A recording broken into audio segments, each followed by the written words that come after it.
येई ग तुमाय बापा पंढरीच्या राया, येई ग तुमाय बापा पंढरीच्या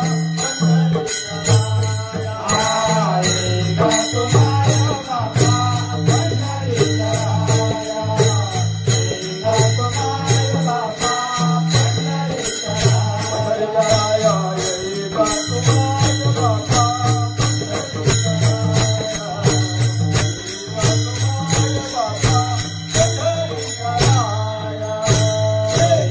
तुमाय बापा पंढरीच्या राया, येई ग तुमाय बापा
येई गा तुमाय बापा पंढरीच्या राया, येई गा तुमाय बापा पंढरीच्या राया,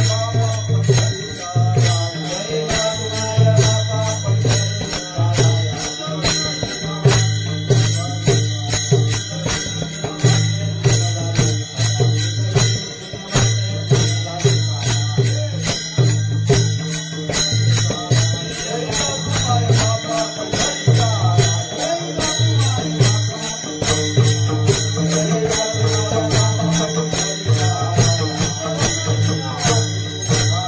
येई गा तुमाय बापा पंढरीच्या समचरण सरोजं सान्द्रनीलाम्बुदाभं जगननीत पाणिं मण्डनं मण्डनानां तरुणतुलसीमाला कन्दरं कज्जनेत्रं सदयधवलहासं विठ्ठलं चिन्तयामि, सदयधवलहासं विठ्ठलं चिन्तयामि, सदयधवलहासं विठ्ठलं चिन्तयामि।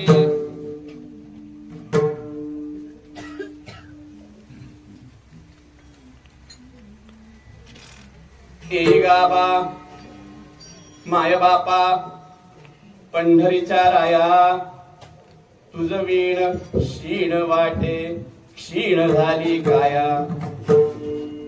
संत श्रेष्ठ जगद्गुरु तुकोबराय त्यांचा अतिशय भावणारा असा अभंग सेवेकरता आपण निवडलेला आहे। आपल्या वेडेश्वर दिंडी संपूर्ण ग्वागर तालुका वतीनं सुरू असलेला अखंड हरिनाम सप्ताह आणि या सप्ताहाची आजची दुसऱ्या दिवसाची कीर्तन रूपी सेवा, या सेवेकरिता निवडलेला अभंग भगवान वेडेश्वर, भगवान परशुराम, आपल्या सर्वांचे गुरुवर्य बाबा जे काही सुचवतील त्याप्रमाणे आपण दिलेल्या वेळेत अभंगावर चर्चा करायचा प्रयत्न करू।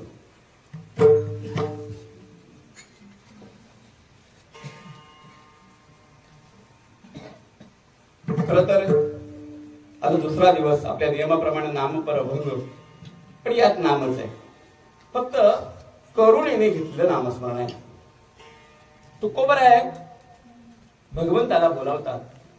ज्या भगवंताला तुकोबराय बोलावतात त्यांच्या नामस्मरणाला आपण सुरुवात करूया.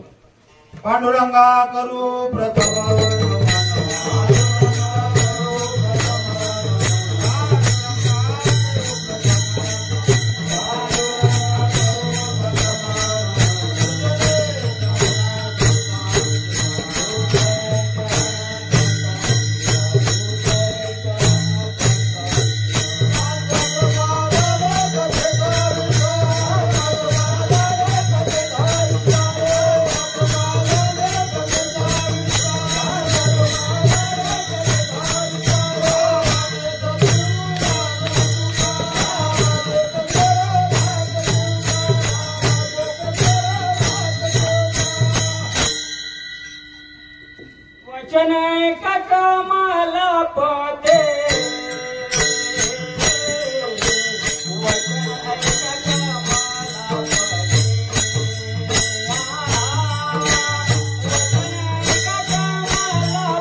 पुंडलिक वरदे हरी विठ्ठल श्री ज्ञानदेव तुकाराम पंढरीनाथ भगवान की बजरंग बली की भगवान व्याडेश्वर की भगवान परशुराम की जय विठ्ठल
अनंत नामाने भगवान परमात्मा.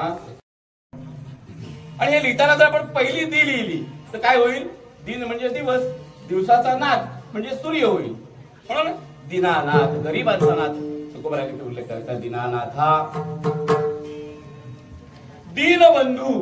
इथे सुद्धा पहिली दी नाही, दुसरी दी. दुसरी दी म्हणजे दीन, गरीबांचा कैवारी आहे, गरीबांचा त्राता आहे, गरीबांचा बंधू आहे. दीनानाथ, दीनबंधू, नाम तुझ साधे. भगवंताला जी नावं आहेत ती उगा दिली का महाराज? नाही ना. त्याला ती साजणारी, शोभणारी काही काही प्रत्येक अवतारामध्ये त्या गोष्टी घडवलेल्या आहेत आणि म्हणून ती नावं त्या भगवंताला प्राप्त झालेली आहेत. दीनानाथ, दीनबंधू. तो पतितांचा पावन आहे.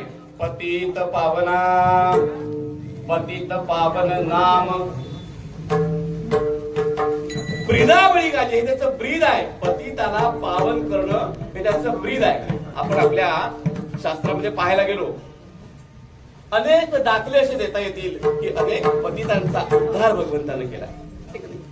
भगवंतानं एकदा प्रभू रामचंद्रांच्या दरबारामध्ये आणि सर्व ज्ञानी लोक बसले होते, कुणीच अज्ञानी नव्हता.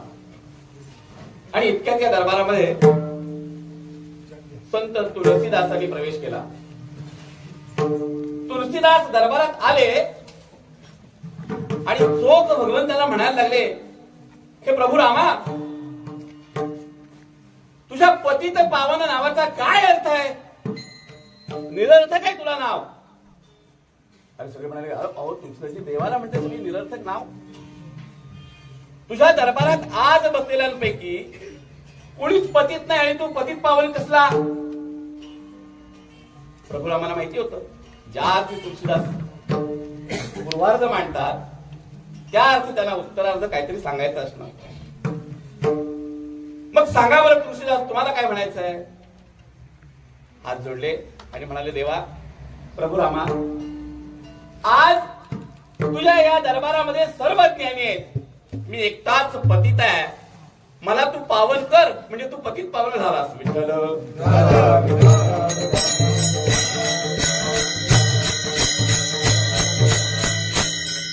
कुणी पतितच नसेल तर पावन कसा होईल तो? म्हणून तो पतित पावन पतिता करता आहे. पतित पावन ही ब्रीदावळी आहे, ब्रीद आहे तुझा भगवंता.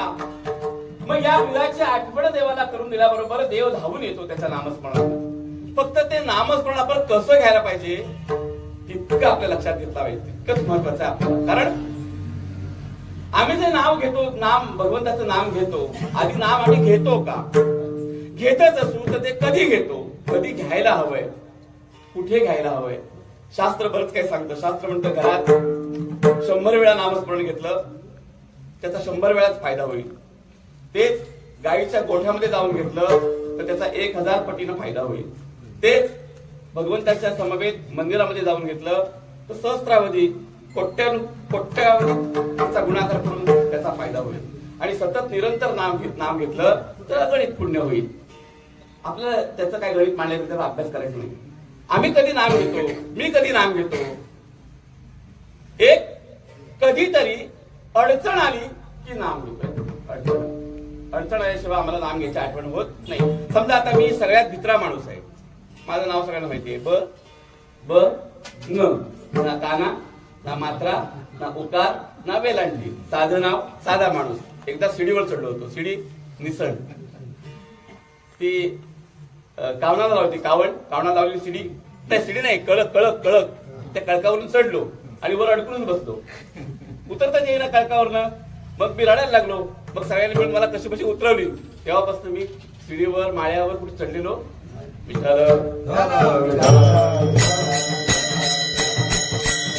असा माझ्यासारखा साधा माणूस पाय वाटणं चालत चालत गेला की त्याला माहिती असतं, आजी आजोबांनी सांगितलेलं आहे, अमुक अमुक जाळीजवळ जकी नसते, अमुक अमुक जाळीजवळ भूत असतं.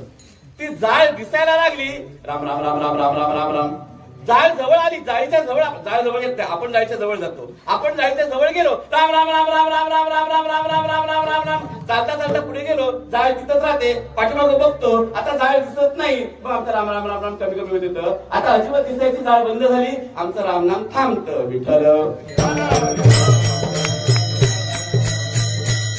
महाराज म्हणतात, कामामध्ये काम आम्ही आमच्या तऱ्हेनं अर्थ लावून घेतला.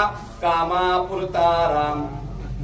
काम झालं की सहज आपल्याकडे सहज सोडून देतो आपण. दुसरं आम्ही संकटात असतो की आम्हाला भगवान परमात्मा आठवतो नाही, तर आम्ही आमची दिवसभराची यादी आहे, तयार यादी, उद्या सकाळी उठल्यानंतर म्हणजे आम्हाला खात्री आहे की उद्या मी उठणारच, मी मरणार नाही याची खात्री आहे, अगदी 100% खात्री आहे.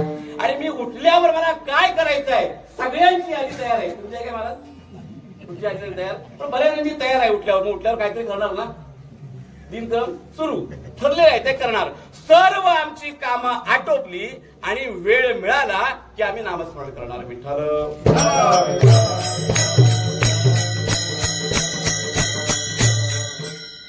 सगळी कामं आमच्या आटोपल्यावर आमचं नामस्मरण आहे.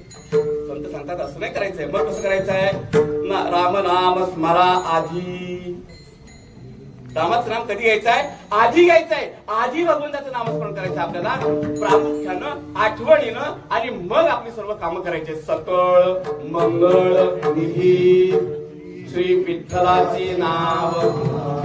आधी भगवंताचं नामस्मरण करायचं आहे, पण आधी करायला आम्हाला वेळ नाही. आम्ही आमची सगळी कामं पूर्ण करतो आणि पुरल्या वेळेत भगवंताचं आम्ही नामस्मरण करतो. मग हे नामस्मरण मी कसं करतो? तर आम्हाला जमेल तसं करतो, हरकत नाही. आपल्याला जमेल तसं आपण नामस्मरण करावं. कुणाचं नामस्मरण करावं?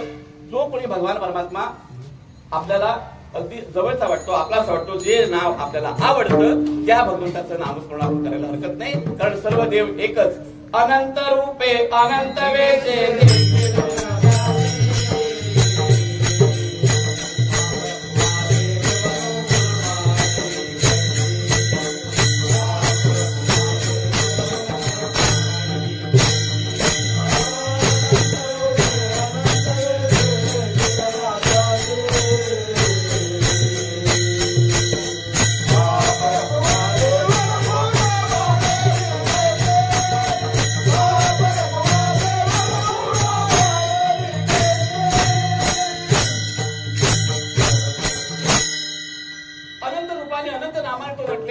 अनंत हे नाम ज्याचं नाव अनंत आहे आणि ज्याची नावं अनंत आहे. अंत नाही की त्याची नावं आहेत, तो भगवान परमात्मा मात्र एकच आहे. त्याच्या कुठल्याही नावाचं जर नामस्मरण केलं तरी त्याच भगवंतापर्यंत पोहोचतो. आणि म्हणून आपण नामस्मरण करतो. परंतु आम्ही केलेलं नामस्मरण हे का करतो? तर आम्ही पाहिलंय कुणीतरी नामस्मरण करताना भरून करतो, म्हणजे लोक करतात म्हणून आम्ही नामस्मरण करतो, नाही का?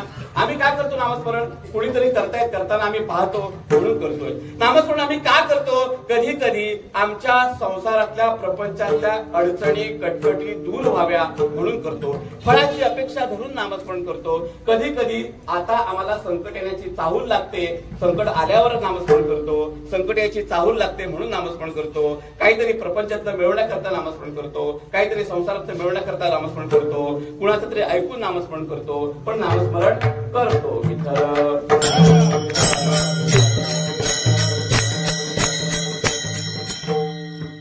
कारण आपल्या महाराजांनी एक सुंदर सांगितलं आपल्याला, काय करावी ते पूजा मनेची उत्तम, लौकिकाचे काम काय असे.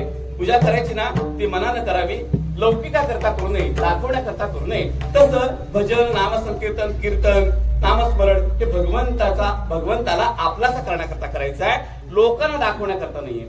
हे अंतर्वक्र आहे जे आम्ही बहिर्वक्र करतोय, नाही. आम्ही बाहेर दिसण्याकरता करतोय, ठीक नाही. आतून बदल महत्वाचा आहे ना, का बाहेरून बदल महत्वाचा नाही? आतून बदलायला पाहिजे. बाहेरून तर काय कधीही बदलता येईल आपल्याला.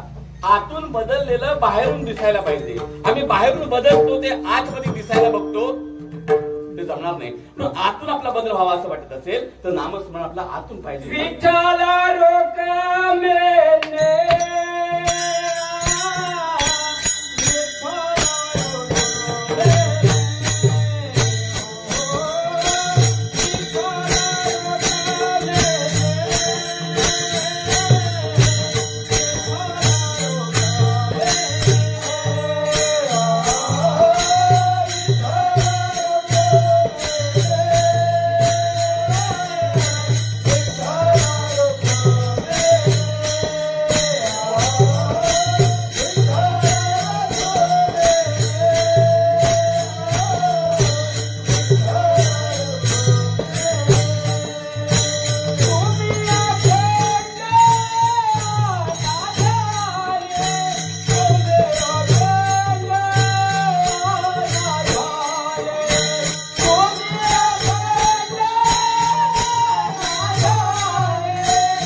रुक्मिणी तुम्ही अखंडाणा झाली मग सुखा काय पुणे झाले सोयरे त्रिभुवनी. संत जनाबे म्हणतात विठ्ठल रुक्मिणी तुम्ही अखंड ध्यानामध्ये आणा. बघा आपल्याला माहितीये आजार आपले माहितीये ओळखीचे आहेत बरेचसे. आता तर बरेच आजार बऱ्याच जणांच्या सगळ्या ओळखीचे झालेत. काय आता स्टोन घ्या. स्टोन म्हणजे काय? स्टोन दगड बरोबर, पण त्या आजाराला काय म्हणतो आपण? मुतखडा झाला. आता मुतखडा हा एवढा 5चा 8चा वेगवेगळे त्याचे साईज असतात. एवढा मोठा मुतखडा आहे. तो ते एवढा मुतखडा अचानक एवढा झाला काय हो? नाही, तो हळूहळू साचून हळूहळू तो मोठा झाला. मग मोठा एवढा मुतखडा झाल्यावर त्याचा त्रास झाल्यावर आपल्या लक्षात आला. लक्षात आल्यावर आपण दवाखान्यात गेलो आणि उपचार सुरू केले. आयुर्वेदिक मी म्हणतो चरक संहितेची कॅल्क्युरी नावाची गोळीची डबी आणली. कॅल्क्युरीच्या डबीमध्ये 75 गोळ्या असतात किंवा सिस्टोन आणि हिमालयाची, त्याला लागलो गोळ्याला. सिस्टोन आणली तर सिस्टोन मध्ये 100 गोळ्या असतात. आता या 100 गोळ्या आणल्या तो मुतखड्याचा खडा नाहीसा व्हावा म्हणून. मग त्या 100 गोळ्या मी एकदम खाल्ल्या. माझा मुतखडा नाहीसा होईल बरोबर. म्हणजे मला नाहीये असेल तर नाहीसा होईल बरोबर आहे. 100 गोळ्या एकदम खाल्ल्या, मुतखडा नाहीसा होईल नाही होणार. मग काय करायला लागेल? मुतखडा हळूहळू वाढलाय, त्याला हळूहळू कमी करण्याकरता डॉक्टर सांगतील त्याप्रमाणे थोड्या थोड्या गोळ्या घेऊन त्याचा नायनाट करावा लागेल. समजा एक खडक आहे, खडक तयार झालेला खडक आहे. त्या खडकावर एक हंडाभर पाणी आणलं आणि ओतलं, तो भिजेल, पाणी निघून जाईल. आपल्याकडे म्हण आहे पालथ्या खड्यावर. हा पालथा ठेवा कसा ठेवा, तो खडक आहे ना, त्याला काही तोंड नाहीये. त्याच्यावर ओतलं पाणी, पाणी निघून जाईल.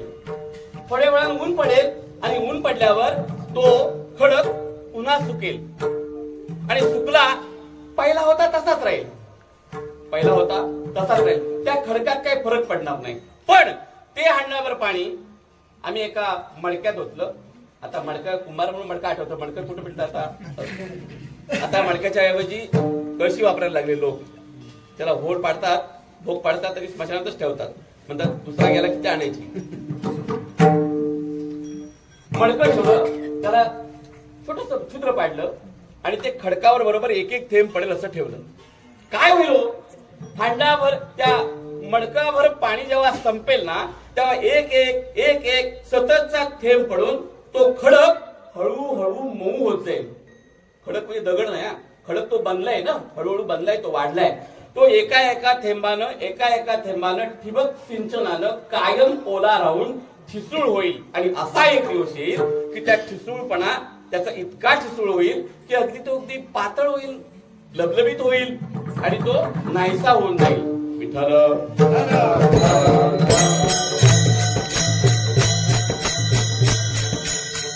आणि मग आम्ही म्हणतो नाही किती जणांना सांगितलं कीर्तनाला या, सप्त्याला या, वारकरी संप्रदायात या, अनेक संप्रदायात जा, नामस्मरण करा.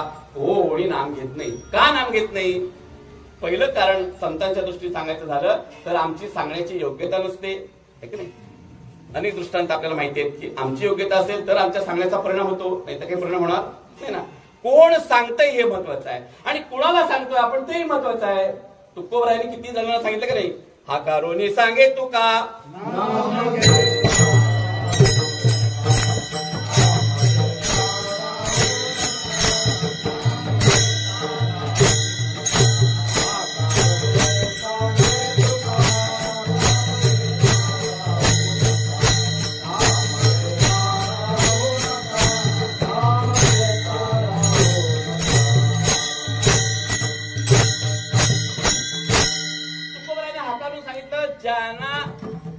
ज्यांची योग्यता होती त्याने ऐकलं. नामस्मरण कोण करत नाहीत? ज्यांचा पापाचा खडक बनून काहीतरी दगड बनलाय. नामस्मरण नाही करणार ना, ते येणारच नाही. आणि त्याचा त्रास आम्हाला का करून घ्यायचा? त्याचा त्रास कोण ऐकतच नाही. कशाला कोण ऐकायला पाहिजे? तुझं तू कर ना. जगा सांगे ब्रह्मज्ञान, आपण तोरणे पाषाण असं नाही. मला काय करायचंय ते मला करायला हवंय. मी इतरांना सांगत बसतो ते करत नाही म्हणून दुःख ठेवण्यात काही आनंद नाही, त्यात मजा नाहीये. मग काय केलं पाहिजे? आपण सुरुवात करायला पाहिजे प्रत्येकाला. आणि प्रत्येकाला सुरुवात केल्यावर घेई घेई माधवाचे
माझे वाचे गोड नाम विठोबाचे विठोबाचं नाम गोड आहे. माझ्या वाईट भाषेला सांगितलं पाहिजे तू घे म्हणून. तुकोबाराया मनाला देखील सांगतात नाही, मला एक करी म्हणे मी जाईन पंढरी, उभा विटेवरी तो पागीन सावळा, करीन सांगशी ते काम. मनाला सांगतात तुकोबाराय, हे मना मन माझ्या ताब्यात येत नाही म्हणून त्या मनाला सांगतात. देवाला सांगतात माझं चित्त तुझ्या पायापाशी ठेव, माझे चित्त तुझे पायी.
पंढरी उभा विटेवरी तो पाहिन सावळा. मनाला विनंती करतात, देवाला सांगतात माझे चित्त तुझे पायी, रागे ऐसे करी काही, तरुणिया बागी भव हा तारी दातारा, चतुरा तू शिरोमणी. भगवंताला विनंती करतात.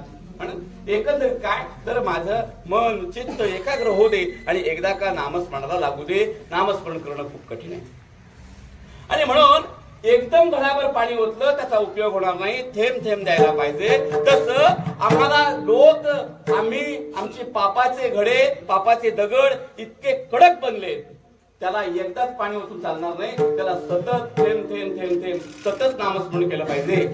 मग सतत करायचं तर कसं करायचं?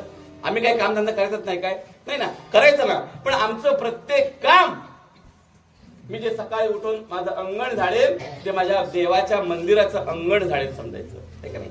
अनेक ठिकाणी मंदिराचं रूपांतर घरात केलं जातं. आपल्याला घराचं रूपांतर मंदिर करण्याची ताकद आपल्यात आहे.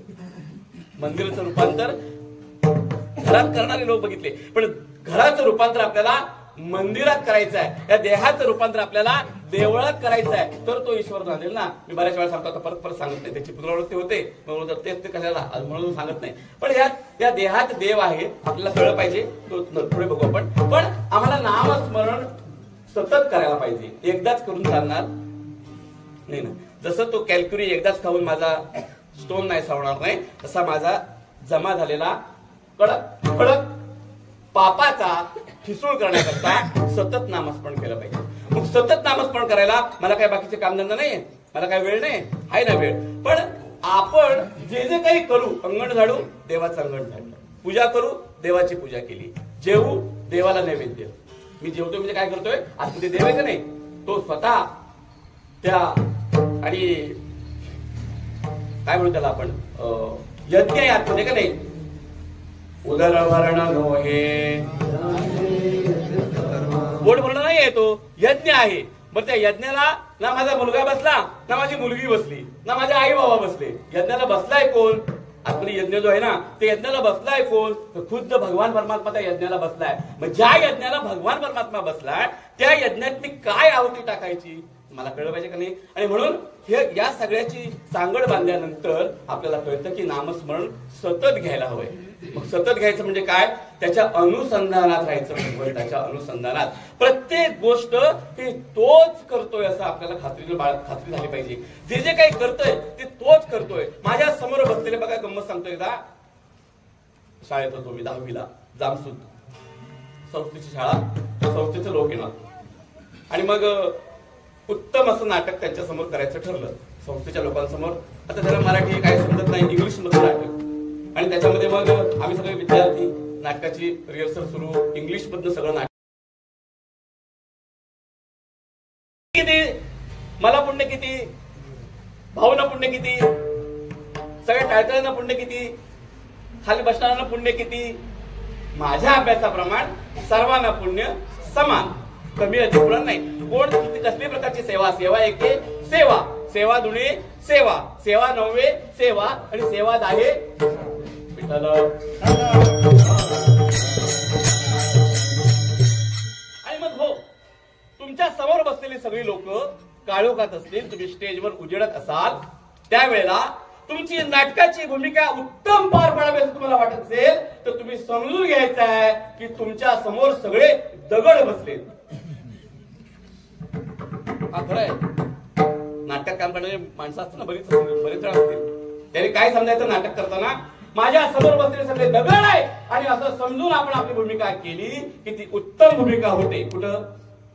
नाटकात. आणि मग हळूहळू 10वी, त्यानंतर वारकरी संप्रदाय, वारकरी आधीपासूनच, आणि मग लेले महाराजांची भेट, लेले महाराजांच्या वास्तव्यात दिवस गेले तिथे जांभुळनेवाडीत. आणि मग जांभुळनेवाडी आमच्या आले का नाही आज? तर मग तिथे आणि मग ते वातावरण हे सगळं, आता मग ती गोष्ट नाही सांगत तिकडची. एक दिवस असा आला, मला काय सांगायचं होतं मला, असं सांगत होता वहीन आले म्हणून. मी सर्वात मित्रात तुम्हाला अगोदर सांगितलं, देवळात लेले महाराज बसले होते आणि एका घरामध्ये कीर्तन नव्हतं तर काय होतं, गोंधळ होता. आणि गोंधळ म्हणजे सगळ्यात गोंधळ. मी घरात घाबरतो म्हणून देवळात जाऊन बसलो.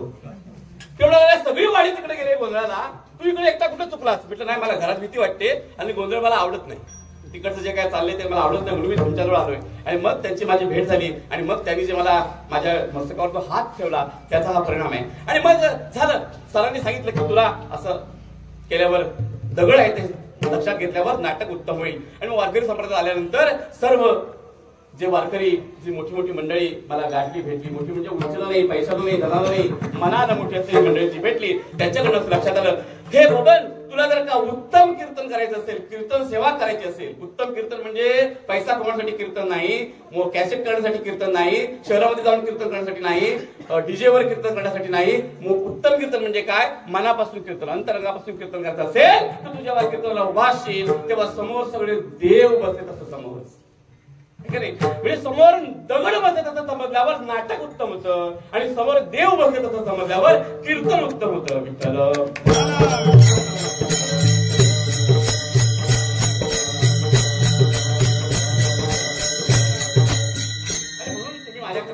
भगवान परमात्मा आहात, तुम्ही उजाडत आहात, मी उजाडत आहे.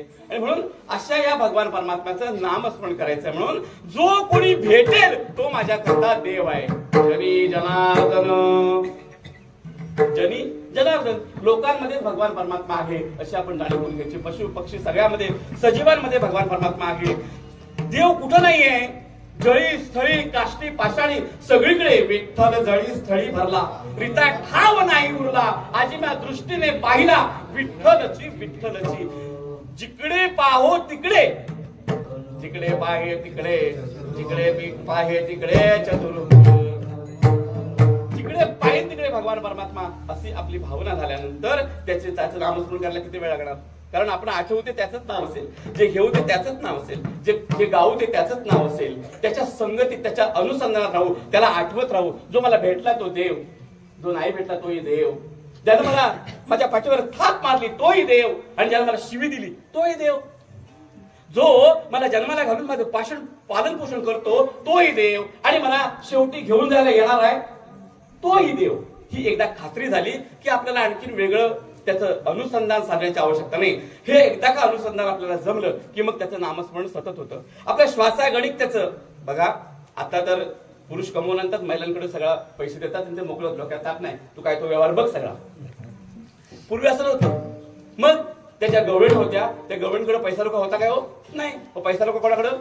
सासवांकडं, आणखीन कोणाकडं? नवऱ्यांकडं. त्या गव्हर्नमेंटकडे काहीच नव्हतं. मग तरी पण म्हणतात बाई मी विकत घेतला श्याम. देवाला मी विकत घेतलं. विकत घेतल्याकडे पैसे होते का? नाही. पैशाला देव आपल्याचा करता आला असता तर अनेक पैसेवाले लोक जगात आहेत. देव त्यांचाच झाला असता.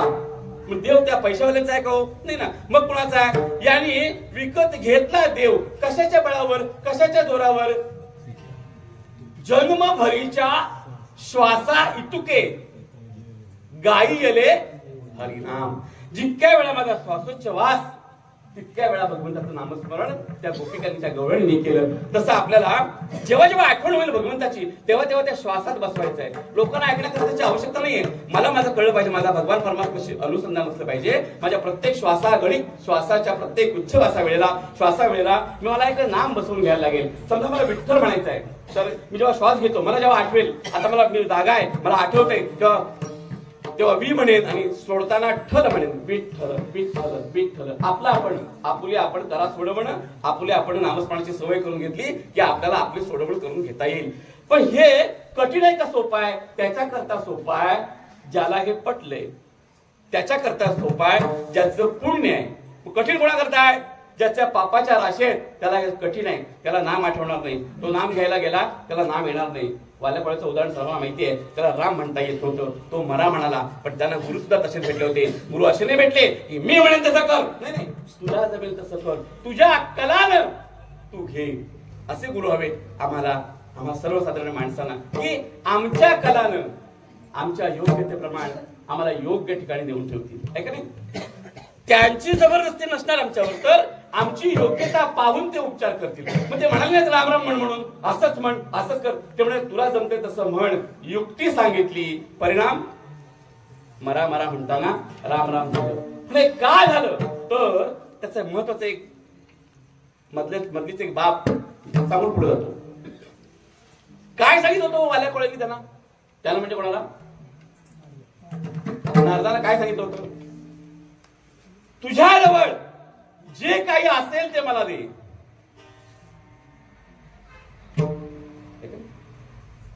आमचं पुण्य नाही होत्या वाल्या फळ्या वाटतं. आम्ही संतांना आम्ही गुरूंना असं सांगू शकत नाही की तुमच्याजवळ असेल ते मला द्या म्हणून. या एका मागणीमध्ये काय सामावून ठेवलंय कामाने बघा. त्यांच्याकडे जे असेल ते कोणी मागतच नाही. संतांकडे काय आहे ते मला वेगळं सांगण्याची आवश्यकता नाही. तुम्ही सगळे ज्ञानी आहात.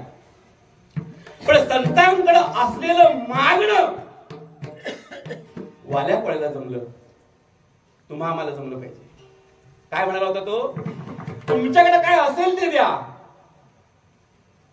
त्यांच्याकडे पैसा असता तर पैसा दिला असता. त्यांच्याकडे ज्ञान असतं तर ज्ञान दिलं असतं. त्यांच्याकडे पुण्य असतं तर पुण्य दिलं असतं. त्यांच्याकडे भंगार असतं तर भंगार दिलं असतं. त्यांच्याकडे संपत्ती असती तर संपत्ती दिली असती. पण त्यांच्याकडे होतं काय? एक विणा आणि दुसरा देव. तुझ्याकडे काय आहे ते दे म्हटल्यावर आपल्याकडचा देव सुपूर्द केला त्या संतांनी. म्हणून मागणी महत्वाची आहे त्याच्याकडे. आम्हाला ते उदाहरणे आम्ही मागावी लढीवाळी पुरवावी आई माहेबाबा. त्या वाल्या कोळ्याला जे कळलं ना ते आम्हाला कळलं पाहिजे की संत मायबापू तुमच्याकडे जे आहे ना ते आम्हाला द्या. तुमच्याकडे असेल ते द्या. आणि ते असेल ते दिल्यावर आमची अंतःकरणापासून जी हाक जाते ना ती भगवंतापर्यंत पोहोचते. नाहीतर आमची नामस्मरण करण्याची कशी वेगवेगळी पद्धत आहे. विठ्ठल विठ्ठल आपण कशा वेगवेगळ्या प्रकारे आपण ऐकतो म्हणतो. मोठ्या मोठ्यानं म्हणतो. तुकोबरा म्हणतात हे सगळं सोपं आहे पण तुझ्या अंतःकरणापासून आलं पाहिजे. आता अंतःकरणापासून कुणी केलं? एक उदाहरण द्यायचं पटकन सांगून जाईल बघा. नकराचा उद्धार सर्वांना माहिती आहे. त्याचा उद्धार करण्याकरता भगवान परमात्मा आले येण्यापूर्वी त्यांनी काय केलं होतं की या विश्वाचा मालक जो कोणी असेल गजेंद्र म्हणाला.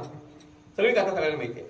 गजेंद्र म्हणाला या विश्वाचा जो कोणी मालक असेल त्या मालकाला एक सोंडीनं फुल घेतलं होतं आणि समर्पित केलं होतं. त्या भगवंताला अंतःकरणापासून हाक मारली आणि मग काय परिणाम झाला? भगवान परमात्मा जिथे होते तिथून त्या गजेंद्राचा उद्धार करण्याकरता निघून आले. हा कहे लक्ष्मी ती कहे गजराज. हा कहे लक्ष्मी कहे गजराज. आगे लगत गोरी तुझे बोल आवाज. आगे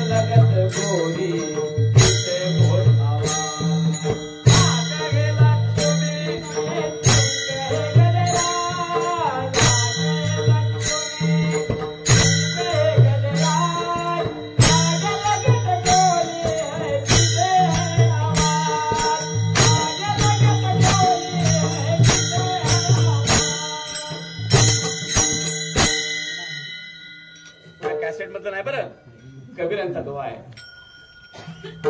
लांबून बघत होतो, एक सुतार काका चुका रिपाना ठोकत होते उंचावर. रिपा कुठे असतात? आड्यावर. बघत होतो, बघताना असं लक्षात आलं त्यांचा फटका आधी बसतो, दिसतो आणि आवाज नंतर येतो. काय ना कसं काय? वास्तविक दोन्ही एकदम निघाले ना. जेव्हा फटका मारला चुकेवर, म्हणजे कसला फटका? हातोडीचा फटका.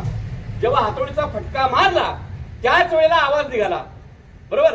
म्हणजे हातोडीचा फटका मला आधी दिसतो आणि आवाज मात्र नंतर येतो. असं का? तो मला लक्षात आलं की आम्हाला शाळेत असं शिकवलं होतं की प्रकाशाची चाल आणि ध्वनीची चाल. प्रकाशाची चाल ही ध्वनीच्या चालीपेक्षा अधिक आहे, म्हणून आवाजाच्या आधी दिसतं आणि मग आवाज येतो. आधी फटका दिसतो आणि नंतर ठॉक असा आवाज येतो. तुम्ही म्हणाले पकवादला होता भाऊ तेव्हा लगेच आवाज येतो, ते जवळ असतात ना, लांबचं सांगतोय. तसं देव निघाला गजेंद्राचा उद्धार करण्याकरता. गजेंद्राने एकच हाक मारला, कोणी या विश्वाचा मालक असेल त्याने माझा उद्धार मला मदत करायला, सहकार्य करायला यावं, अशी एक कळकळीची आतून अंतःकरणापासून हाक मारली. आणि काय आश्चर्य, भगवान परमात्मा निघाले. इतक्या घाईत निघाले, लक्ष्मी माता विचारले कुठे निघाल तुम्ही, कुठे निघाल, कुठे ते तरी सांगा. तर त्याला सांगत होतं मी हत्तीकडे जातोय. म्हणजे हाती म्हणायचं होतं ना, हाती कडे जातोय. कोणतं सगळं कुठे जातोय तर हाती, हिंदीत म्हणत होतं हाती.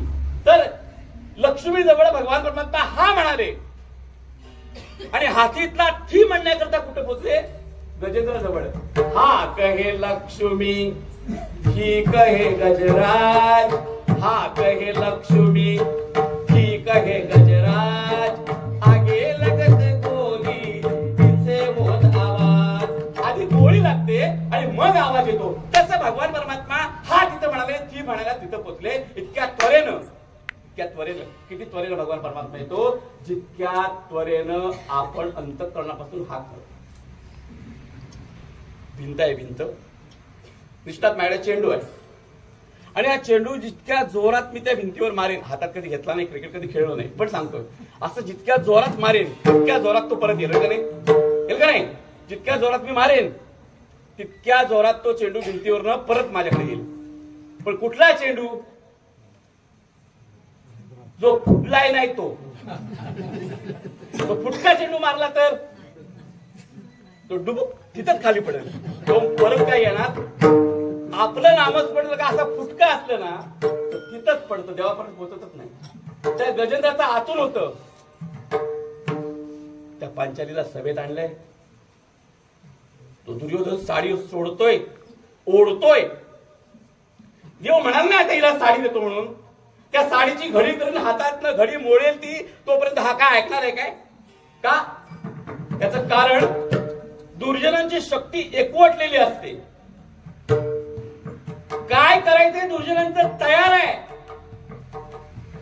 फक्त सुरुवात करायची खोटी. त्यांची मेजॉरिटी भारी आहे दुर्जनांची, मेजॉरिटी त्यांची एकी आहे. आणि मग सज्जनांची शक्ती कधीच कमी होत नाही आणि दुर्जनांची शक्ती कधीच वाढत नाही. हा सिद्धांत आहे. सज्जनांची शक्ती कधी कमी होत नाही महाराज आणि दुर्जनांची शक्ती कधीच वाढत नाही. मग त्या दुर्जनांचा सज्जनांना त्रास का होतो? तो यासाठी होतो, दुर्जन एकत्र असतात आणि सज्जन मी या फडाचा, मी त्या फडाचा, मी या पंथाचा, मी त्या पंथाचा, मी ह्या जातीचा, मी त्या जातीचा, मी ह्या देवाला मानतो, मी त्या देवाला मानतो, असं वेगवेगळी विभागली जाते. सज्जनांची शक्ती विभागली जाते आणि दुर्जनाची शक्ती एकवटलेली असते. म्हणून त्या दुर्जनांचा सज्जनांना त्रास होतो. नाही तर सज्जनांना त्रास होण्याची काय आवश्यकता नाही आहे. आपण आता हे संदर्भ कशा सांगायला पाहिजे? आपण शाळेत नाही शिकलेलो, एकीचे बळ पुढे म्हणाल काहीतरी मिळते फळ. एक काठी तोडता येते, 4 काठी एक राजावर तोडता येत नाही. त्या दुर्जनाची शक्ती, देव म्हणाला हे काही जमणार नाही. साडी देऊन काय उपयोग होणार? साडी देऊन काय उपयोग होणार?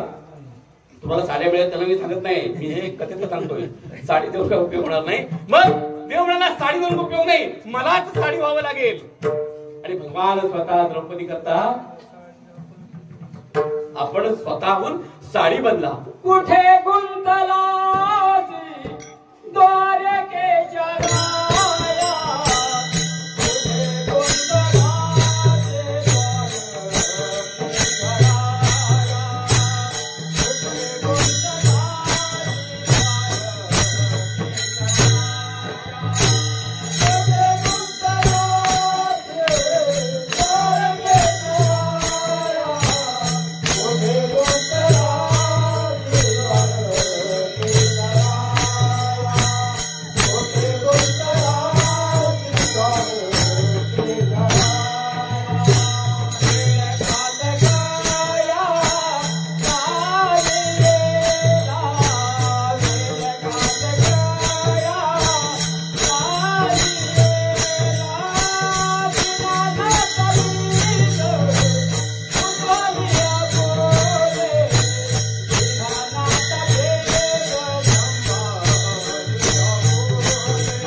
वैकुंठदासी द्वारकाच्या राया वेळ का सखया लावीला दिनानाथा प्रीत सांभाळी आपुले धावत आला आणि स्वतः साडी बनला. का बनला?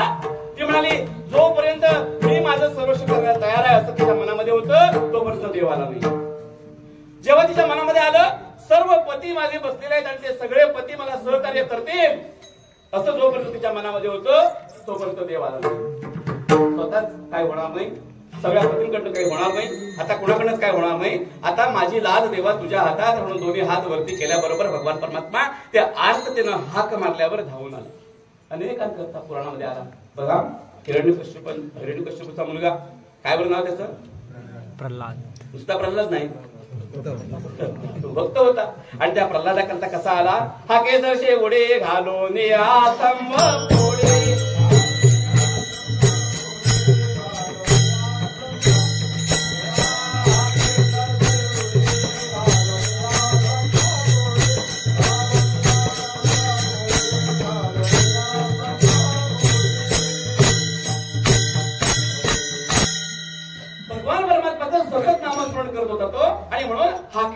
उडी घालून या पुढी त्या स्तंभातून त्या खांबातून भगवान परमात्मा प्रकट झाले.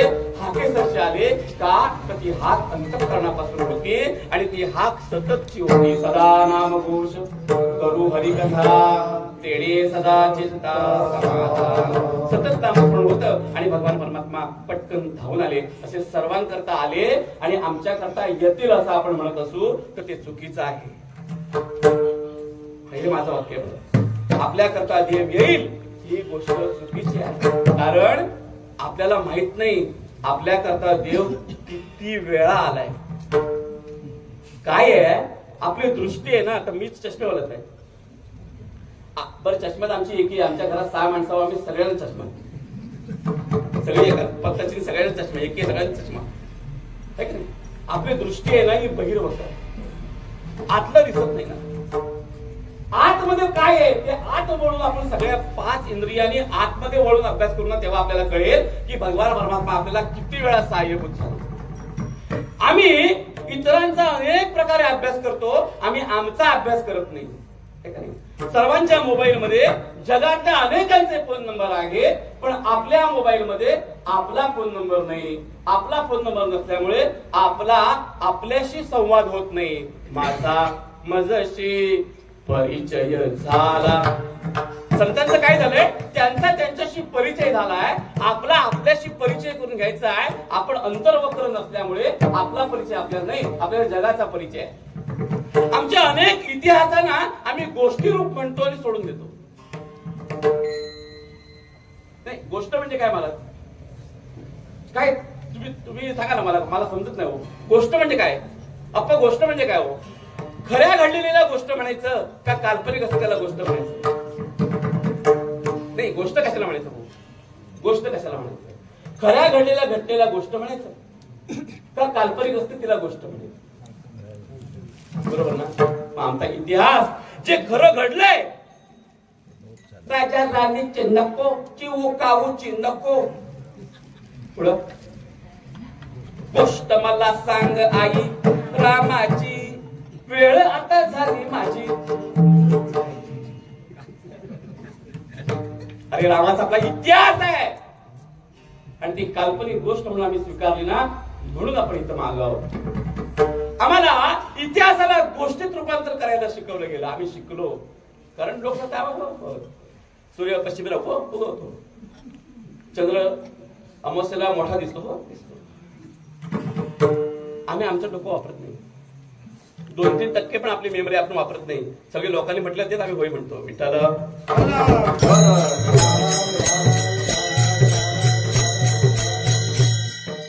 कुणाकडलं का होईना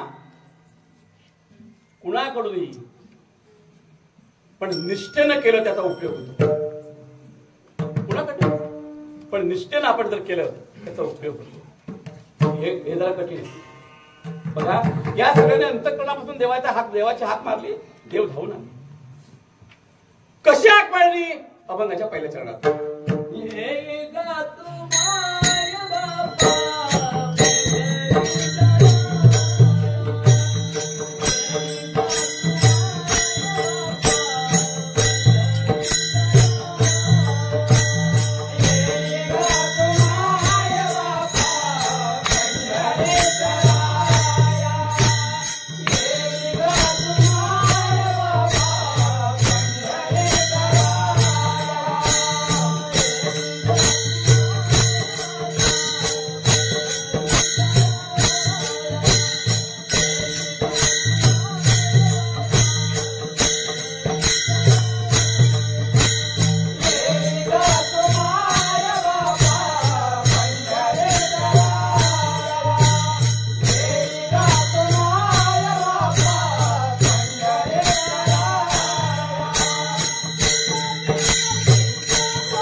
येई गा तू माय बापा पंढरीच्या राया. हे भगवान परमात्म्या येई गा येयो विठ्ठले माझे माऊली ये ग विठाबाई.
विठाबाई माझे पंढरीचे आई. त्याला बाई म्हणतात. तुकोबराय म्हणतात माझी विठ्ठल माऊली माझी विठ्ठल माऊली प्रेम पाना पानाईली प्रेम पाना पानाईली प्रेम पाना पानाईली प्रेम पाना पानाईली फुलवाळूनीला विस्तरी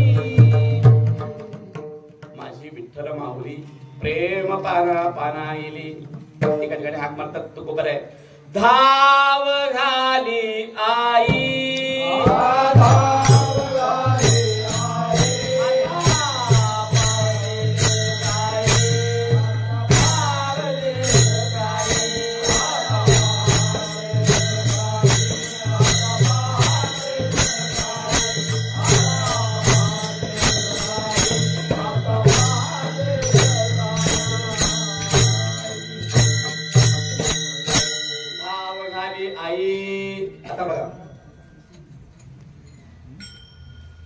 द्रौपदी मातेवर जी संकट आलं होतं आपल्यावर आले तसं कुणाचे वडील फक्त प्रल्हादांच्या वडिलांसारखे आहेत आता कोण बोलत नाही म्हणजे आहेत वाटतं मला माहिती नाही बऱ्याच गोष्टी मला माहिती नसतं नाही. गजेंद्र सारखी अवस्था सगळे सोडून गेले एकटाच आहे पाय धरून ठेवल्या नकरानं अशी अवस्था आहे कोणाची. मग आम्ही कशा करता हाक मारतात आम्ही कशा करता अशी अंतःकरणापासून देवाला आळवायची कशा करता देवाला बोलवायची. काय झालंय प्रथम चरणाच्या उत्तरार्धात तुकोबराय म्हणतात तुझ वीण शीण वाटी. भगवंता काय झालंय वास्तविक हे तुकोबराय त्यांची भूमिका मांडत नाहीये. तुकोबराय तुम्हा आम्हा सर्वांची भूमिका त्यांच्या स्वतःच्या अंगावर घेऊन मांडतात. तुकोबराय आपली सर्वांची भूमिका त्यांच्या अंगावर घेऊन मांडतात. काय मांडतात तुझ वीण शीण वाटे म्हणून ये म्हणजे देव नाहीये का तैसा हृदयामध्ये मी राहू आहे ना. मग तरी पण ये का म्हणतात आहे ना पण असून नसल्यासारखं काही आम्हाला त्याचा उपयोग होत नाही. पावरे गावामध्ये एक नदी आहे त्या नदीच्या एक डोहा आहे त्या डोहाला म्हणतात काय म्हणतात पाबऱ्या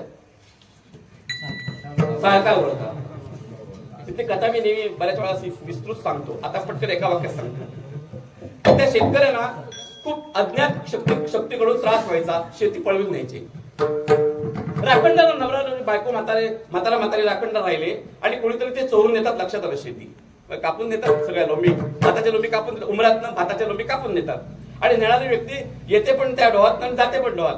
त्याला म्हणतात साळका गोळका. आता आहे तिथे आणि मग त्या साळका गोळकातनं कोणीतरी येतं आणि ते घेऊन जातात. आता त्या अगोदरच्या माणसांकडे काय उपाय शिव्या द्यायच्या लागले शिव्या द्यायला. कुठल्याही अंकलिपीत नाही तरी बऱ्याच पाठ आहेत कुठेही पुस्तक नाही शिव्यांचं. कोणाला प्रकाशित करायचं करा, शिवायचं पुस्तक मला काय दिसत नाही, तरी भरपूर शिव्या दिल्या. पूर्वी अशा कुठल्या शक्ती असायच्या, मग आमच्या आजी आजोबा काय करायचे, जोरात शिव्या द्यायच्या लागायचे, जकीन बिकीन लगेच नाहीशी शिव्यानी, लगेच नाही शिव्या द्यायला. कोण आहे आमच्या लोबी स्वतः शिव्या द्यायला लागल्या. 2-3 दिवस शिव्या दिल्या तरी तो काही यायचा आणि भात कापून यायचा कमी झाला नाही.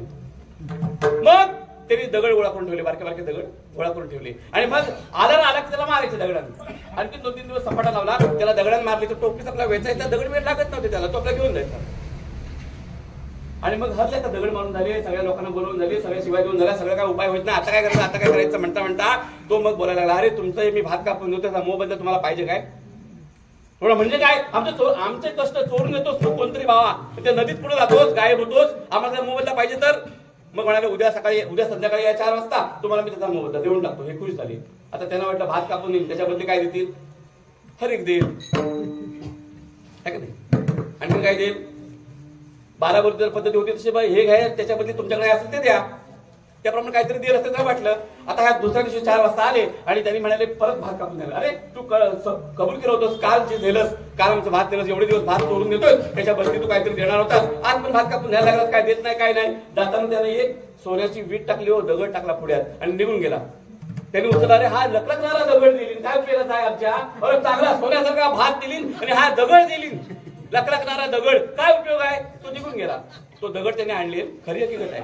तिथल्या माणसाला, म्हाताऱ्या माणसाला विचारलं तर सांगते, अजून विस्तृत सांगता येईल मला. आणि मग त्यांनी काय केली, घरात नवरा बायकोने विचार केली, हा आता चमकणारा सोन्यासारखा, सोना माहित नव्हता त्यांना, हा दगड आहे कसला तरी, हा आता उपयोग काय करायचा याचा. ती बायको म्हटली, अहो कशाला काय करता तुम्ही, एवढा मोठा लांब लचक आहे ना, त्याला पावली खाली अर्धा जमिनीत अंगण्यात पुरा, अर्धा वर राहील तो कोयती पाजव्या होईल. आणि मग त्याचा निस्ना केली तिथं पाबऱ्यात, निस्ना केली आणि ते आपल्या रोज कोयती धरली, कोयती लोखंडाची आणि पाजवायची कशावर, सोन्यावर. सोन्यावर जिरत होता, सोन्यावर पाजवायची. मार्गदामान्यातली एक व्यक्ती, चपला विकणारी व्यक्ती, खांद्यावर काठी, त्याला चपला लावलेल्या, ती तिथं पोहोचली. आणि जरा मार्गदर्शन म्हणजे तिथल्या पाबऱ्यापेक्षा जरा लोकांना बाहेर समजलं होतं ना, त्यानं विचार करा, हा सोन्यासारखा दगड ह्याने अंगण्यात निस्ता म्हणून लावली, निस्ता असा नसतो, हा सोना असला तर कदाचित.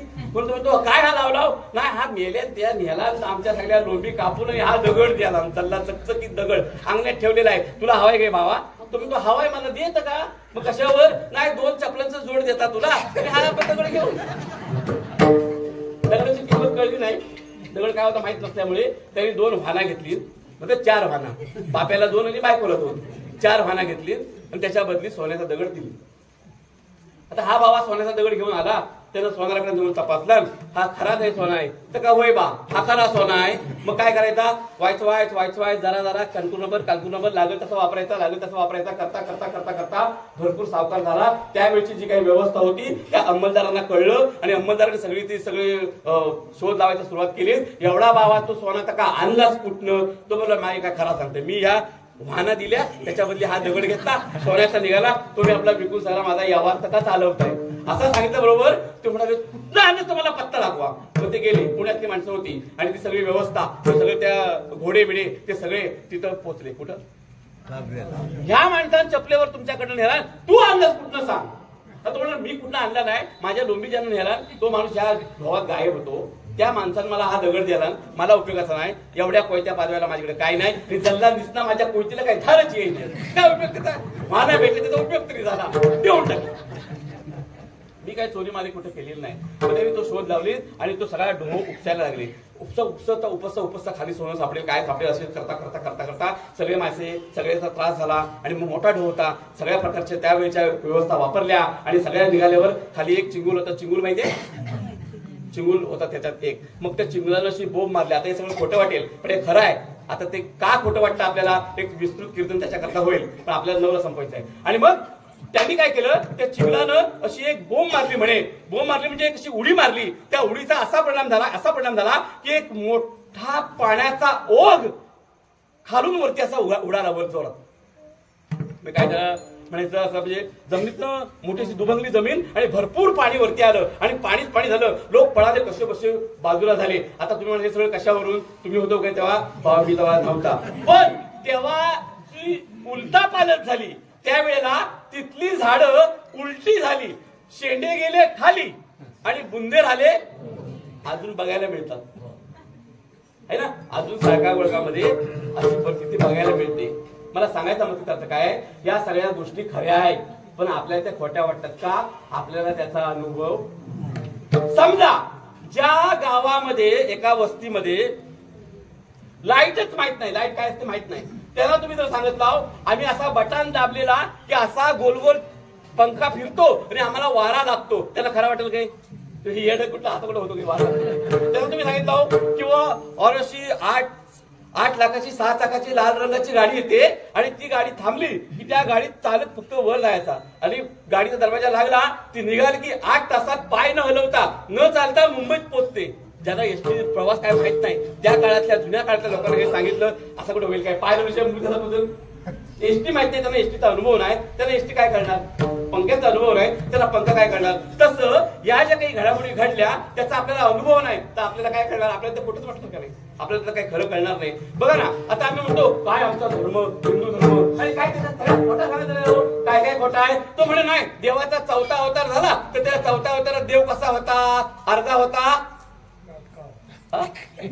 हे अक्का होता. 4थ्या अवतारामध्ये अर्धा कसं काय होतं रूप, आणि दादा 4था अवतार झाला काही नाही. गवळणी सांगतात ना काही, गवळणीत आपल्या पेंद्या वाकड्याला त्या गवळणीला कृष्ण सांगतो नाही राधे पहिला अवतार, दुसरा अवतार, तिसरा, त्या 4था अवतार कसा सांगतात. आपला कृष्णा नमाजला सांगतो नाही अवतार, तो 4था अवतार काय सांगतात, आपण काय सांगतात, काय हो कृष्णा सुदामा 4था अवतार काय, 4था अवतार झाला नरसिंह. नरसिंह म्हणजे कसा, अर्धा नर आणि अर्धा सिंह. लोक म्हणतात काय येड आहे, असं कुठं होऊ शकतो काय, असा अवतार आपल्याला त्याचा अनुभव नाही, आपल्याला कुठं वाटतं अर्धा सिंह आणि अर्धा नर असं कसा असेल, अर्धा सिंह आणि अर्धा माणूस असा असेल कसा, खोटं काहीतरी सांगतात काय येड काय सांगतात.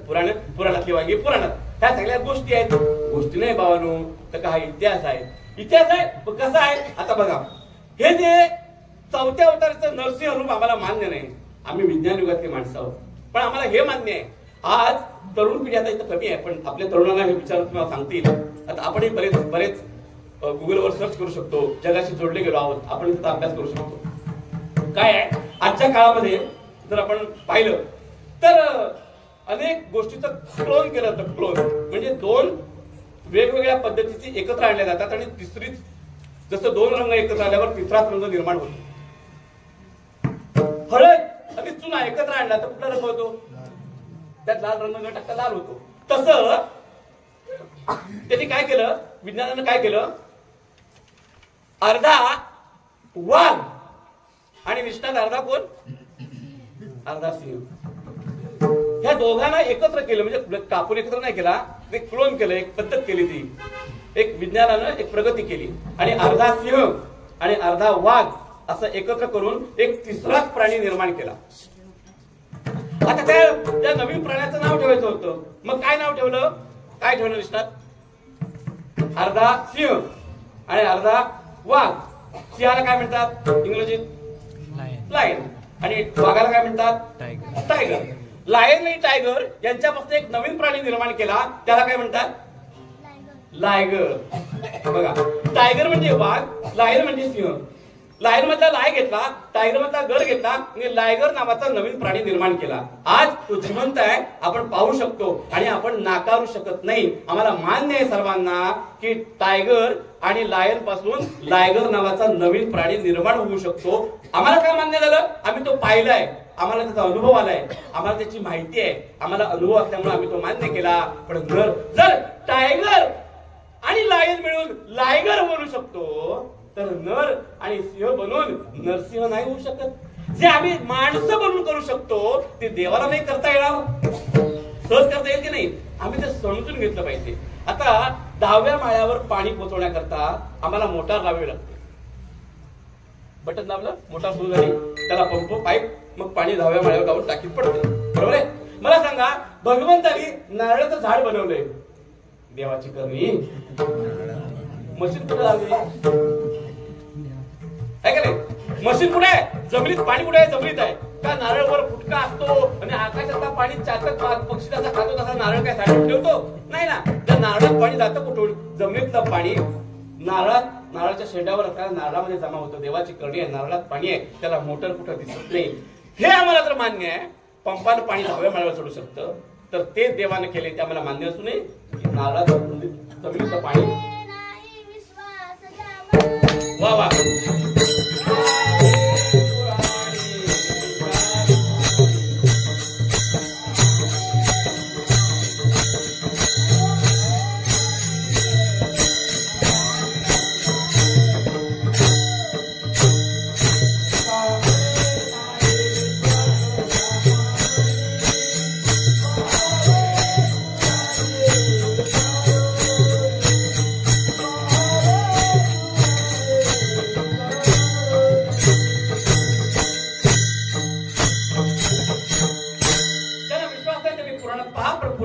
विश्वास नाही. आम्हाला त्याचा अभ्यास करून पाहावा लागेल या पुराणामध्ये काय आहे तथ्य काय नाही. आता शक्य नाही, तेव्हा शक्य होतं, आपल्याला ते अनुभवता येत नाही. असो, ते महत्वाचं आहे. जसं तो सोन्याचा दगड होता परंतु न कळल्यामुळे वाया गेला, तसा सोन्यासारखा हा नरदेव प्राप्त झालाय. भगवंताचं नामस्मरण नाही घेतलं तर हा सोन्यासारखा मिळालेला देव आपला वाया जाणार आहे. म्हणून ते ओळखायला आलं पाहिजे पाटीला. म्हणून काय करायला लागेल, आम्हाला नामस्मरण करावं लागेल. आज काय झालंय तर तुझं वीण शीण वाटे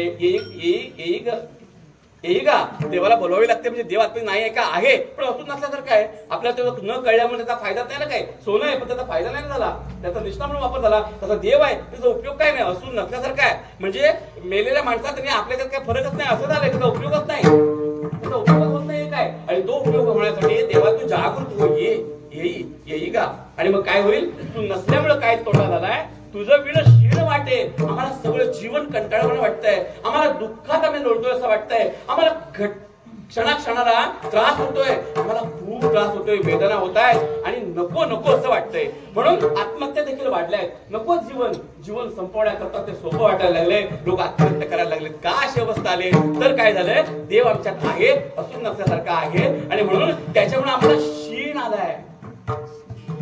तुझं वीण शीण वाटे, शीण वाटतोय आम्हाला थकल्यासारखं वाटतंय. आता तर कोरोना येऊन गेल्यावर आम्हाला जाम अतिशय थकल्यासारखं वाटतंय. सगळे आम्ही नाजूक झालो, ठिसूळ झालो. पूर्वी जेवढं वजन डोक्यावर नेऊ शकत होतो आता तितकं वजन डोक्यावर नेऊ शकतो. पूर्वीची ताकद आता राहिली नाही. देह अगदी भौतिक रूपानं देखील क्षीण झालाय आणि मानसिक रूपानं देखील क्षीण झालाय. आणि ह्या क्षीण झालेला देहाला देह अंत काय झालाय तो क्षीण झालाय. आम्हाला क्षीण आलाय, क्षीण. आणि हा देह क्षीण पावत चाललाय, झिजत चाललाय. आणि का झिजत चाललाय तर तू नसल्याचा, तुझा अभाव, भगवंता तुझ्या अभावाचा हा परिणाम आहे. आणि म्हणून तुझं वीण शीण वाटे, क्षीण झाली काया. काय म्हणजे शरीर, आमचं शरीर झिजत चाललंय, त्याचा काही उपयोग नाही असं होत चाललंय. काही करावं असं वाटत नाही. आम्हाला मरगळी आली आहे, आमच्या धर्माला देखील ग्लानी आली आहे. आमच्या सगळ्यांची मिळून जी ग्लानी आहे ते आमच्या धर्माला येत चालली आहे. आणि म्हणून आम्ही काय करायला पाहिजे, ही सगळी ग्लानी झुटकून त्या भगवंताला हाक मारली पाहिजे. आणि तो जागृत अवस्थेत एकदा का आला ना की मग काय होईल, पाग गेला क्षीण गेला,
निघून गेला. तुझ्या वेळेस क्षीण वाटे, क्षीण झाली काया. शरीर आमचं क्षीण झालंय, आम्हाला क्षीण आलंय, तो सगळा निघून गेला. त्याच्यामुळं तू भेटल्यामुळे, माझं चित्त तुझ्या पायाशी राहिल्यामुळे, तुझं नामस्मरण घेतल्यामुळे. कसं नामस्मरण, विठोबा रखुमाई,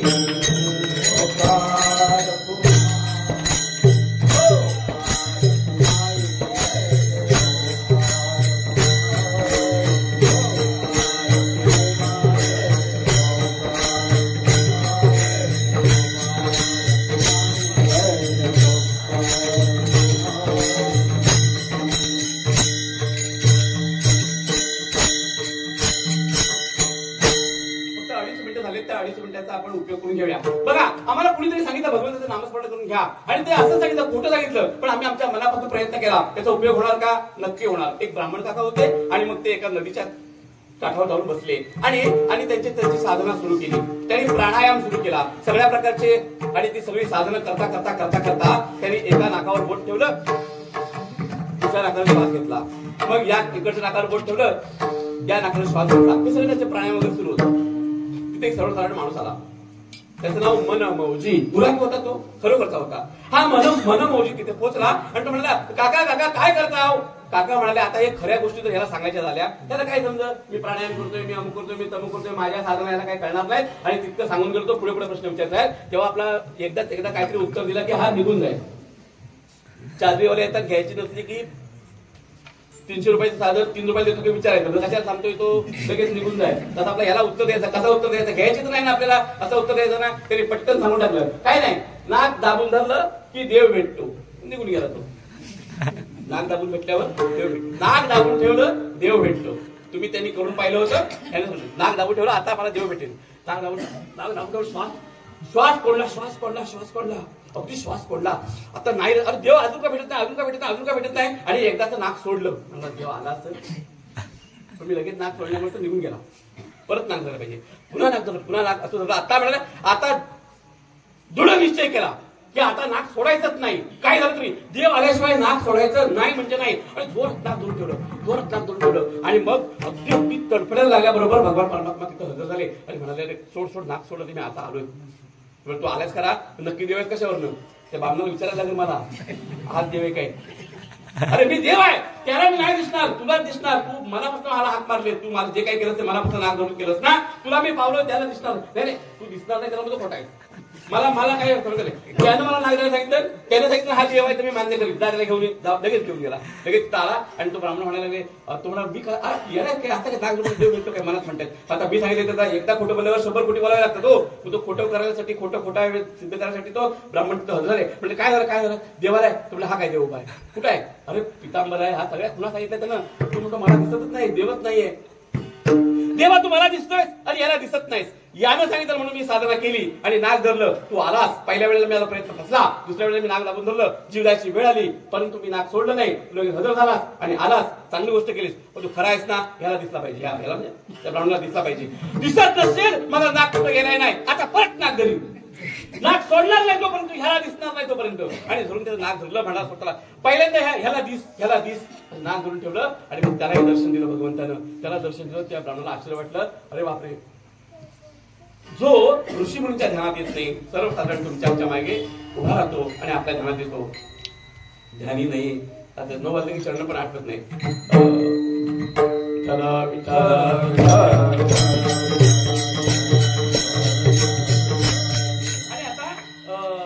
योगी यांची ध्यानी ध्याता नाकुड अशी, तो तू आम्हापासी मागे पुढे. आम्ही कोण आहोत? यातीहीन. आमची काय नाही हो, सगळ्यात खालच्या या जातीतले आम्ही. याती कुळ माझे गेले, यातीहीन, मतीहीन. काय मला अक्कल नाही, बुद्धी नाही, मतीहीन, कर्महीन. काय नाही आमची कर्म, कसली कर्म? हातात हे समोर इथे आम्हाला करायला लागते, कसली आमची हीन कर्म. यातीहीन, मतीहीन, कर्महीन माझे. पण काय केलंय मी? सर्व लज्जा सोडून या शरण आलो तुझं. तू बरं आहे, आपली भूमिका त्यांच्या अंगावर घेऊन सांगतात. अरे कुठल्याही जातीचे असाल, तुम्ही कुठलंही कर्म करत असाल, तुमची मती काही असो, मी तो अनाथ अपराधी, कर्महीन मती मंद बुद्धी, तुझ्या आठविले नाही कधी, वाचे कृपाविधी माय बाबा, नाही ऐकिले गायले गीत.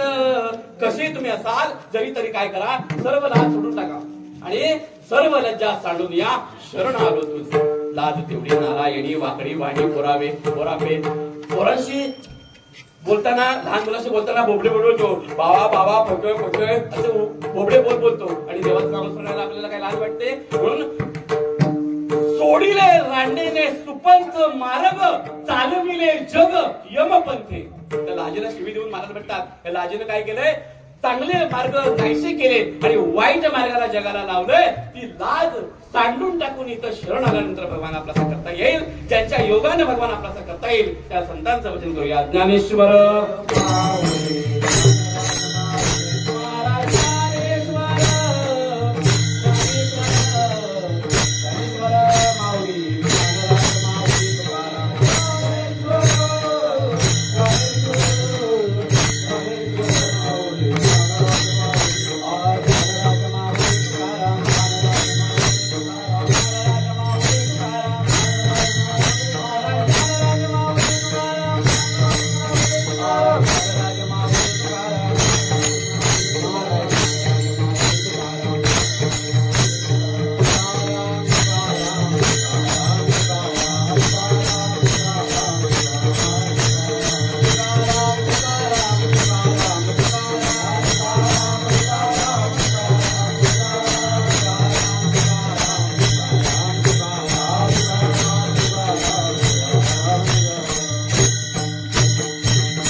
हरी हरी विटेवरी उभा नीट कटेवरी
सेवा आपल्या सर्वांच्या चरणकमलावर समर्पित करतो.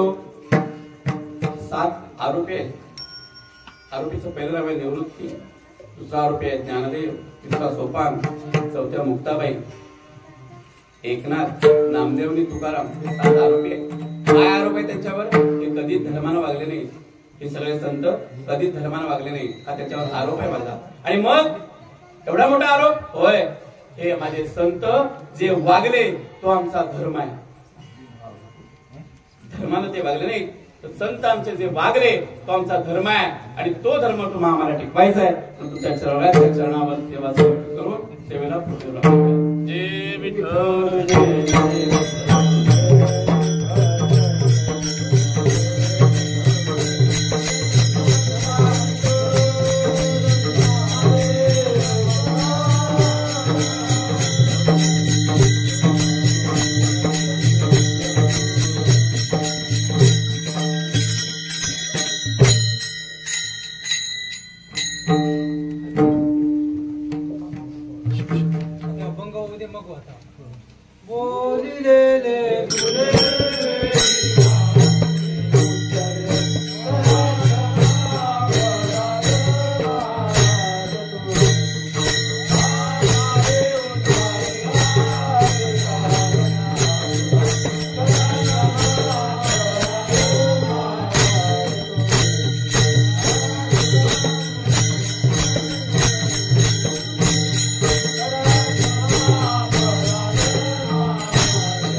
आज सप्ताहाचा दुसरा दिवस आणि दुसऱ्या दिवसाची आजची कीर्तनरूपी सेवा आपणा सर्वांचे परिचित असलेले आपल्या तालुक्यातले भगवान महाराज तुंगार यांनी सुंदर असं 2 तास मनाला भुरळ घालणार आणि मनाला प्रफुल्लित करणारं असं कीर्तन आपणासमोर सादर केलेलं आहे. खरोखर त्यांना आम्ही काय देणार? भगवंताचा प्रसाद म्हणून त्यांना आम्ही श्रीफळ अर्पण करतोय, त्याचा त्यांनी स्वीकार करावा.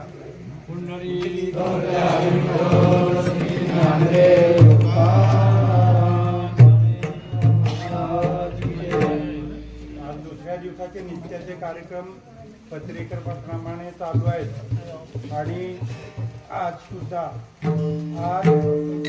वचन महाराज देऊळकर यांचं प्रवचन होतं, परंतु प्रवासामध्ये अडचण निर्माण झाली. त्यांना वेळेत न पोचल्यामुळं पर्यायी प्रवचनकार बसवावा लागला. नाईलाज झाला आमचा, कारण पुढचं नियंत्रण सगळं बदलून जातं. तरी त्यांनी राग मानू नये, आम्हाला सहकार्य करावं. दुसरी गोष्ट, आता बबन महाराज यांचं कीर्तन झालं. आता रात्री विना जागर, दिंडी, काजळी आणि काळसूर कौंडर या वारकऱ्यांचं आहे. तरी कृपया त्या वारकऱ्यांनी रात्रीची सेवा बजवावी अशा प्रकारची विनंती आहे. आज दुसऱ्या दिवसाला सकाळी नाश्ता पांडुरंग सावंत सर्व्हिस चिखली यांनी दिलेला आहे, त्यांनाही धन्यवाद देतो. त्याचबरोबर दुपारी अन्नदान सचिन कळंबाटे तळवली भडकंबा यांच्यातर्फे या ठिकाणी झालेला आहे, त्यांनाही धन्यवाद देतो. आणि आता रात्रोच्या अन्नदानाचा जी पंगत आहे ती निनाद संसारे शृंगारतळी यांची आहे. सर्वांनी महाप्रसाद घेतल्याशिवाय जाऊ नये. आज या ठिकाणी काही दानशूर व्यक्तीने वस्तुरूप आणून दिलेला आहे. वेदिका वैभव इंदुलकर 1 पायली तांदूळ आणि 101 रुपया त्यांनी जमा केलेला आहे. सरिता एकनाथ जांभळे यांनी 1 पायली तांदूळ 101 रुपया. सुभाष बेकरे पाटपाणे यांनी 2 पायली तांदूळ. प्रवीण रमेश वेळलाल 25 किलो तांदूळ. तुंगातळीचे आहेत ते 10 किलो चवळी आणि 3.5 किलो तूर डाळ. रामदास मोहन सोलकर चिखली यांनी 2 पायली तांदूळ या कार्यक्रमासाठी अर्पण केलेले आहेत. या सर्वांची संस्था आभारी आहे. दुसरी गोष्ट, ज्या वारकऱ्यांना पायी वारीसाठी सहभागी व्हायचं आहे त्यांनी 300 रुपये आणि 1 पायली तांदूळ जमा करून आपल्या नावाची नोंदणी करायची आहे. कारण काय होतं, सुविधा लोक जशी असतील त्याप्रमाणे सुविधा निर्माण करावी लागते. कारण पाणी आपल्याला लागतं, माणसं किती आहेत त्याप्रमाणे पाण्याची व्यवस्था करावी लागते. आहाराची व्यवस्था करावी लागते, सगळ्या गोष्टीची व्यवस्था करावी लागते. त्यामुळं लवकरात लवकर आपण जे पायी वारीला सहभागी होणार आहेत त्यांनी आपली नावं नोंदवावी अशा प्रकारची सूचना करतो. उद्याचा कार्यक्रम असा आहे, उद्या सकाळी 4 ते 6 काकडा आरती होईल, त्यानंतर 10 वाजता गाथा भजन होईल. उद्या बुधवार 22/1/25 रोजी उद्याचे प्रवचनकार आहेत अभिषेक चांदोरकर. उद्याचे कीर्तनकार आहेत राजेंद्र महाराज राजे शिर्के. हे चिपळूण तालुक्यातले आहेत, आपल्या तालुक्यातले नव्हे.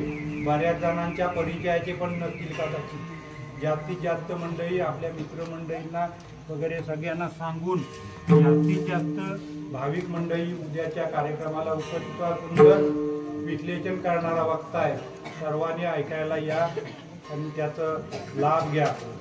दुसरी गोष्ट, उद्या जागर आहे त्यांची आज का नावं सांगतोय, भडकंबा, जानवळे, तुंगातई, पाटपाणी, पालपेने यातील भाविकांनी उद्या सकाळपासून रात्रोपर्यंत कार्यक्रम करायचा आहे. आज आम्हाला अडचण झाली, रात्रोचे सकाळी 7 वाजता गेले आणि नंतर विणा घ्यायला मालकानाच लागला.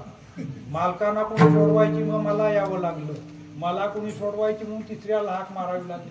इथं माणूस हजर राहायला पाहिजे. हा आपला तालुक्याचा सत्ता आहे, त्याचा लाभ आपल्याला मिळणार आहे. आपण वेळेत किंवा प्रपंचामध्ये जे खंडीत पडलो त्याच्यातून थोडा वेळ काढण्यासाठी जर आपण बाहेर आलो तर त्याचा लाभ आपल्याला 10 पटीने मिळणार आहे. एवढंच सांगतो, इथे सांगतो. धन्यवाद. झाले समाधान.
करीन चिंतन जगत जीवन नारायण गाईन गुण तयाचे दोहा भिवरेच्या तरी कटगरुनिया गती पाऊले समती साजरी अंतरी धरोनी राहीन जो या असुरांचा काळ भक्तजना प्रतिपाल खेळे हा लागवो तयाच्या भार पायावरी जो हा कुमारांच्या मेळी खेळ खेळे वनमाळी रसा तळाने लाभले राही पाताळी स्वामी माझा जो हा लावण्य पुतळा दयाच्या अंगी सकळ कळा दयाच्या गळा वैजयंती माळा दया वेळोवेळा दंडवत दयाचे नाम पापनाशी लक्ष्मीशी दयाची दासी तोहा तेज पुण्यराशी दासी सर्व भावे तुका चरण वंदितो विठ्ठल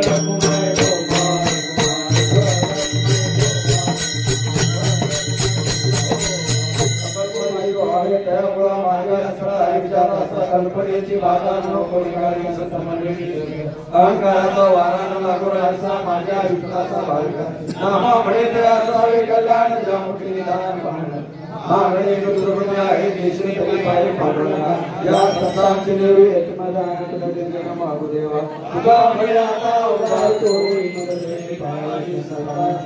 ज्ञान दे